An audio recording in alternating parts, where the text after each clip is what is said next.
আসসালামু আলাইকুম ওয়া রাহমাতুল্লাহি ওয়া বারাকাতুহু।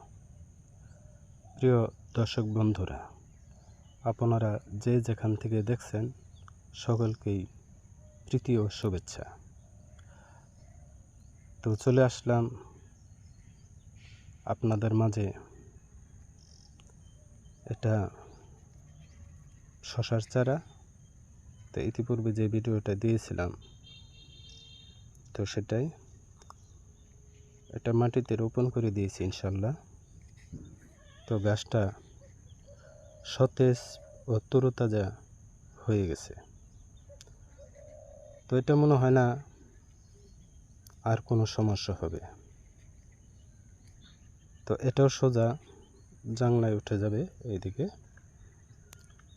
তো এরও ভিডিও আপনাদেরকে পরবর্তী আপডেটে জানিয়ে দেব আমার এই শশা চারা কি সফলতা আসে।